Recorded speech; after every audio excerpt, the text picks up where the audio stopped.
Lionel Richie's life, as the world has come to know it, is often framed by light, sound, and applause. Yet behind the polished image of a global music icon lies a quieter story that only emerged later in life, when reflection replaced momentum. At 76, the narrative shifts away from fame as celebration and toward fame as weight. In this retelling, the spotlight is not just illumination but pressure, pressing constantly against the person beneath it. For decades, he was associated with songs that defined emotional milestones for millions: romance, heartbreak, reconciliation, and memory itself.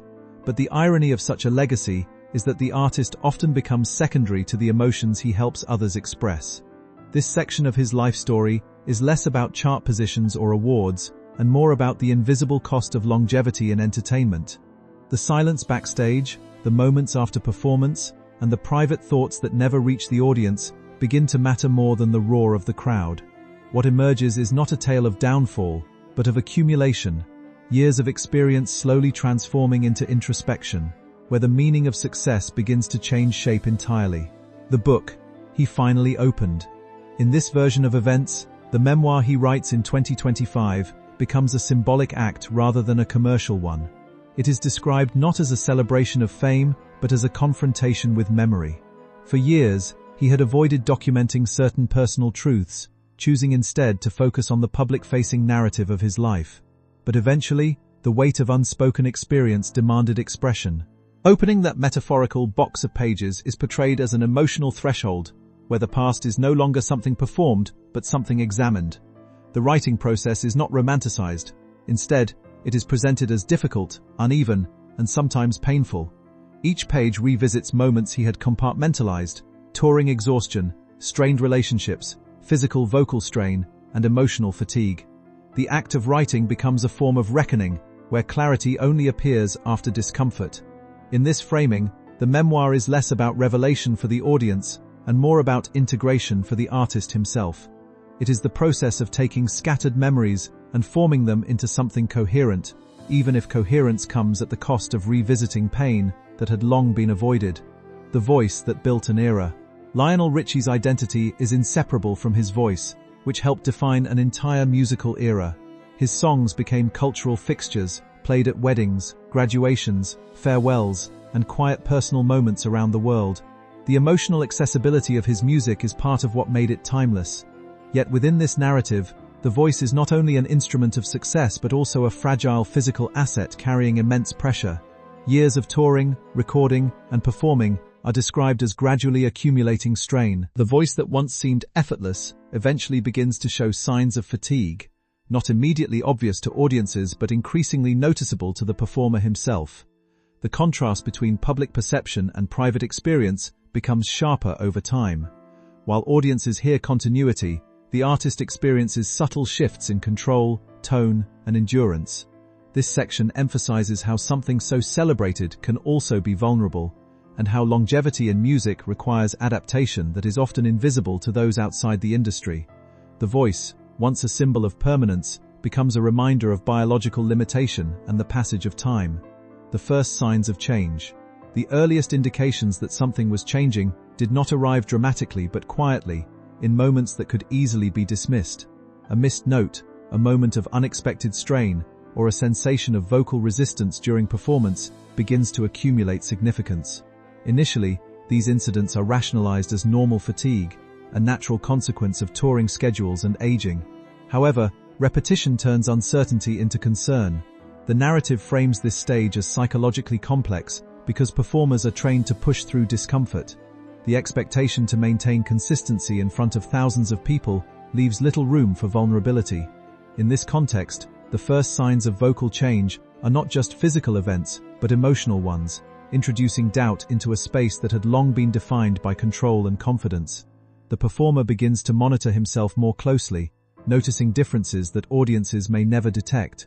This heightened awareness creates a tension between maintaining professional standards and acknowledging internal concern. It is in these early moments that the foundation for later decisions is quietly established, even if the full implications are not yet understood. Diagnosis and identity crisis. When medical evaluation introduces terms like strain, damage, or scar tissue, the narrative shifts from uncertainty to confrontation. the diagnosis is not just a clinical explanation, but an existential disruption. For someone whose career is built entirely on vocal performance, the implications extend far beyond health. The voice is not simply a tool, it is identity, livelihood, and legacy. In this phase, the emotional response is described as immediate and destabilizing. There is a sense of disbelief followed by frustration and fear. The idea that something so central could be compromised forces a re-evaluation of the future. This section emphasizes how identity crises often emerge not from sudden catastrophe, but from gradual realization. The performer must reconcile the difference between who he has been and what his body can now sustain. The psychological weight of such a moment is profound, as it challenges assumptions built over decades. The diagnosis becomes a turning point where denial, acceptance, and resistance collide, shaping the emotional trajectory that follows: emotional fallout and withdrawal. Following the diagnosis, emotional responses intensify in ways that are not immediately visible to the public. The narrative describes periods of withdrawal, where communication becomes limited and emotional expression becomes restrained. Anger surfaces, not necessarily directed at others but at circumstance itself. There is also confusion, as the performer attempts to reconcile internal identity with external limitation. The stage, once a place of joy and connection, begins to feel different, still familiar, but emotionally distant. After performances, there is no longer the same sense of fulfillment. Instead, there is often exhaustion paired with emotional numbness. This section highlights how chronic stress can reshape internal experience, leading to a state where even success feels muted. The contrast between audience perception and personal reality becomes increasingly stark. While applause continues, internal response diminishes. The emotional withdrawal is not presented as sudden isolation but as gradual distancing, shaped by fatigue, uncertainty, and the psychological burden of change. It becomes a period defined less by events and more by emotional atmosphere, marriage under public pressure. At the same time as personal health concerns intensify, relational strain is described as unfolding under public visibility. Marriage, already complex in private circumstances, becomes more difficult under scrutiny. The narrative frames this period as one where private experiences are repeatedly interpreted and amplified through external commentary. Headlines transform personal difficulties into public material, removing nuance and increasing emotional pressure. Within this context, legal and personal separation processes are not merely procedural, but deeply emotional experiences. The most difficult aspect is not described as the formal dissolution itself, but the lived reality of separation. The experience of returning to silence, adjusting to absence, and confronting change in daily life. Public attention adds an additional layer of difficulty, as private matters become widely discussed and often simplified. This section emphasizes how fame can intensify personal transitions, making already painful experiences more complicated. The emotional reality is shaped not only by personal loss, but also by the inability to fully contain that loss within private boundaries. The fog years and emotional distance. There is a period described metaphorically as the fog, representing emotional ambiguity and reduced clarity. This is not portrayed as dramatic collapse, but as gradual dimming of emotional intensity. Days pass with functionality intact, yet emotional engagement becomes inconsistent. Activities that once brought satisfaction no longer produce the same internal response. The stage remains active, tours continue, and obligations are fulfilled, but the internal experience is muted. This emotional flattening is particularly significant because it contrasts sharply with the artist's public persona, which is associated with warmth and connection. The narrative suggests that during this time, even positive experiences feel distant, as though filtered through emotional haze. Reflection on this period later leads to recognition that it aligns with what might now be understood as depression, though at the time, it may not have been labeled as such. This section emphasizes the subtlety of emotional decline, showing how it can exist without dramatic breakdown, instead manifesting as persistent quiet detachment from one's own life. Surgery and the slow recovery. Eventually, medical intervention becomes part of the journey, introducing surgery as a necessary step toward vocal preservation. However, the recovery process is not immediate or simple. It is described as a period of enforced silence, where even basic vocal habits must be restrained.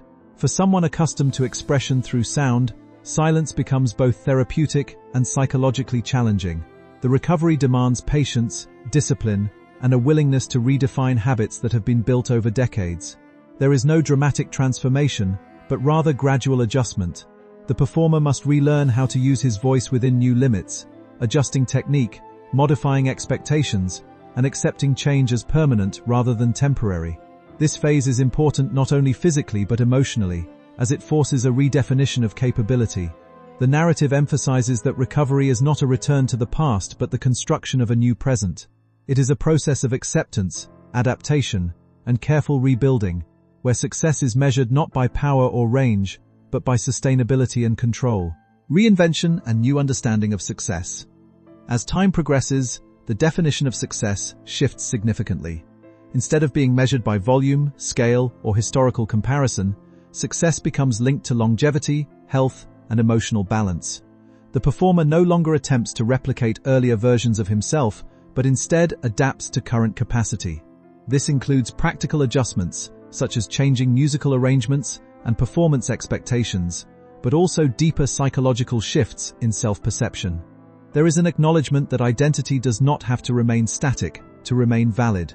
In this reinterpretation of life and career, success becomes something more personal and less comparative. It is no longer about outperforming the past, but about sustaining the present. This section highlights the maturity that comes from experience, where acceptance replaces resistance. The narrative suggests that reinvention is not a single moment, but an ongoing process, shaped by choices that prioritize well-being over legacy preservation. In doing so, it reframes aging not as decline but as recalibration, return to stage, and living with legacy. The return to performance is not framed as a comeback, but as continuation under new understanding. The stage remains familiar, but the relationship to it has changed. There is no longer a need to prove continuity with the past, only to exist authentically in the present moment. Audiences still respond with enthusiasm, singing familiar songs that have become part of collective memory. However, the performer's internal experience is now more grounded, less driven by expectation and more by presence. Legacy is no longer something being actively constructed, but something already established. This realization allows for a different kind of freedom from comparison, from pressure to replicate former versions of success, and from the need to define worth through past achievements. The conclusion of this narrative is not about ending but about stability. It emphasizes a quieter form of fulfillment, where standing on stage is no longer about recapturing youth, but about honoring endurance, change, and continued participation in the art that shaped a lifetime.